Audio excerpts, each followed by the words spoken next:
What up? It's your boy Tim again, also known as Chicago. This time I'm on location. Wanted to drop a real quick video about something that's been pressing me, and it's in the news, and I'm just want to talk about it. CRT, Charlie Romeo Tango, also known as critical race theory. It's all over the media, particularly in conservative outlets. Should this be taught in schools? The complaints are it indoctrinates children, teaches, it promotes divisiveness and has people hating white folks. Should it be taught in schools?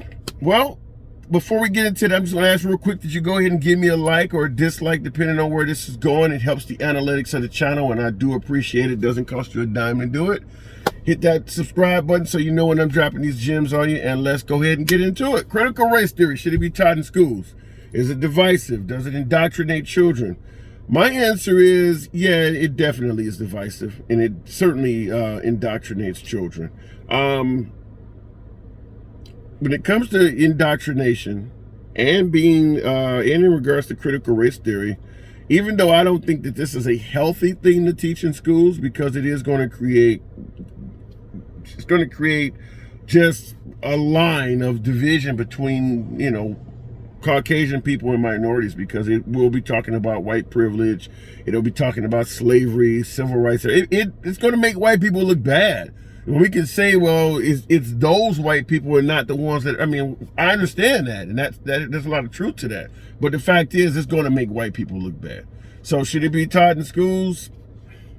Well, my first thought is probably not, but the logic side of me has to ask, why is indoctrination or critical race theory something new? Pledge allegiance to the flag of the United States of America, to the republic, which it stands. We did that in first, second grade. We didn't know what the hell it meant to pledge allegiance to a nation. But we were doing it. We're doing that from first grade on up. My Country 'Tis of Thee comes on after that, and Sweet Land of Liberty. You don't know what all that shit means when you're in first and second grade, but they make you do it. The anthem comes on, you put your hand over your heart, you stand and you face the flag. You don't know what any of that means. You're being indoctrinated. And what I mean by that is, if you ever seen a Karate Kid where Mr. Miyagi has a kid painting fences and sanding floors and things like that, and the kid has no clue what it's for, then all of a sudden he goes, show me you sand the floor, show me you paint the fence. And he starts realizing he knows all of this karate that he had no clue he was even being taught. Well, you're being taught patriotism from the moment you go to school, in hopes that when you do get to be 17 or 18 and have to sign for the selective service and the military comes calling, you have that deep-rooted patriotism for your flag and for your country. It just developed. Where did it come from? Well, because you've been pledging allegiance and honoring this shit your whole life, and you didn't realize it. You've been painting the floor and sanding the fence. That's kind of what that is all about. That's how indoctrination works. So indoctrinating kids in America is absolutely nothing new. Now, critical race theory. Once again, it's divisive. It makes it makes people hate a certain group of people, particularly whites, is what we're being told in this one. Teaching white privilege and things like that. Well, like I said, I went to school in the 70s, late 70s, went to school throughout the 80s. That's when I was in elementary school and high school. When I went to school, everybody I looked up to was white. There was no black superheroes on television. There were no black well-known attorneys or astronauts or doctors giving, if you went to the scene of a crash site and they put some world-renowned accident attorney or accident NTSB investigator, it wasn't black. Everybody of prominence was white. So as a black person, we only had, two groups of people to really look up to: athletes and musicians. And even today, that is what most black people look up to. It's athletes and musicians, because that's what always there. There wasn't even a lot of black actors during the time I came up. So what I'm saying is that even though critical race theory was not being taught officially, it was still happening, so to speak. And I can give you a perfect example of that. I would invite you to either look in the link in the comments. I'm going to put a link in the comments of a video called The Doll DOLL test. You can also go on YouTube and just simply type in the search, the doll test. This test consists of a variety of different children that are either white, brown in terms of Hispanic, or black children, African Americans. They are put in a table and there's 3 dolls, DOLL, 3 dolls sitting in front of them. One doll is white, one doll is black, one doll is brown, representing Hispanic. The only difference between these dolls, these 3 dolls, is the color of their skin, and the white doll has blonde hair. Everything else about these dolls, including their clothing, is the same, exact same. And the narrator or the interviewer sits one child down in front of these 3 dolls and asks them, which one is the good doll? Which one is the bad doll? Which doll you would like to play with the most? Which one is the ugly doll? And like I said, the kids are sitting there, just one child sitting in front of these 3 dolls being asked these questions by the interviewer. And child after child comes through, white, black, and brown children. And in every case, well, I won't say every case, but the vast majority of the cases, most of the negative attributes were given to the black and brown dolls, and the positive attributes were given to the white doll. Which one is the good doll? They would pick up the white doll. Which one is the bad doll? They pick up the black doll or pick up the brown doll. And this was happening even with the black children. They were picking up the black doll as the bad doll. They asked the black child, which one is the ugly doll? And the black child picked up the black doll. And then the interviewer asked, well, which doll looks most closely like you? And he was forced to also pick up the black doll. He didn't even realize that he's been indoctrinated to think that black people are ugly and bad. Where did that come from? Was it taught in schools? I mean, let's not pretend like this just happened on its own.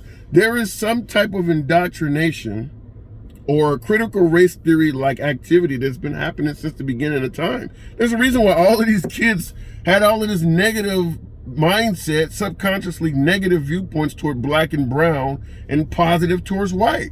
They even asked the Hispanic kid in Spanish, why do you think the brown doll is bad? And he's like, well, I'm not afraid of white people. So where did he get that from? I mean, I'm assuming that he probably grew up around his own type of people. Why would you be afraid of your own type of people and not afraid of white people? All white people don't live in good neighborhoods, and all black people don't live in bad neighborhoods. And all brown people don't live in bad neighborhoods. So what's causing that? Stuff you see on TV, stuff you see on the news, things you hear from other people. That is critical race theory. It just has not been officially labeled critical race theory. That is indoctrination. It just has not been labeled indoctrination. The same way you see a lot of these cartoons removing characters and things like that because they're now deeming them racist and they're calling it cancel culture or race and history or whatever they want to call it. But the fact of the matter is, it was subconsciously teaching children to think a certain way about the races. So, like I said, I can't say it any stronger. Let's not pretend like critical race theory and indoctrinating children has not always been happening. This is the same argument I gave in a different video in regards to taking down statues as erasing history. And once again, when they say taking down statues as erasing history, I asked the question of, why is this new? I mean, you had everybody from the Tuskegee Airmen to people even as far back as World War I, black soldiers receiving medals and awards in the 1980s and 90s and even later for stuff that they did 20, 30, 40, 50 years or, you know, they're long dead and their family are receiving awards and medals. Why didn't they get them when they did it? Because they didn't want to tell people that this group of people is also capable of being heroic. That's erasing history. We've always erased history. The only difference between what was happening then and what is happening now is that it's happening to Caucasians, and they don't like it. And I understand that. They don't like it, but I totally understand that. But this is what's been happening to minorities from the beginning of time, is the indoctrination, the critical race theory, the erasing history, and all of this shit. It's only getting this huge uproars because now it's happening to white people. And they're like, well, I don't want you erasing my history, and I don't want you teaching my kids, you know, that I've done something bad. But black people were complaining at least as long as I can remember since I was a kid, why do you always put the worst black people, the ones who can't speak English on the news or on TV? Why don't you ever show a college class of graduating black people? We've been complaining about this shit for at least 40 plus years that I know of. So that is indoctrination. That is critical race theory. Is that when you put the worst of a group on TV, people automatically think the worst of that. It would be like the same thing with Black Lives Matter. You're not going to show a well-organized Black Lives Matter rally on TV if you want to demonize Black Lives Matter. You're going to show the riot and the looting. It works. And now all of a sudden they're all rioters and looters. I mean, that's just the way it is. And now this is now starting to be what is being aimed at Caucasians, and they're pissed off about it. Like I said, it's understandably so, but don't act like this is something new, that this is only being done to Caucasians and it hasn't been done to minorities throughout history. I want to know where I'm getting this wrong. Tell me where I'm fucking up at. If you would, go ahead and go in the comments. Let me know where I'm messing up. We can talk about this in the comments, or we actually may even end up hashing this out in a future video. But I strongly believe that teaching critical race theory in schools, it has educational benefits to it. I certainly think that it's not something that just any teacher should be able to teach, because the questions you're going to get back and the attitudes that it will create could be...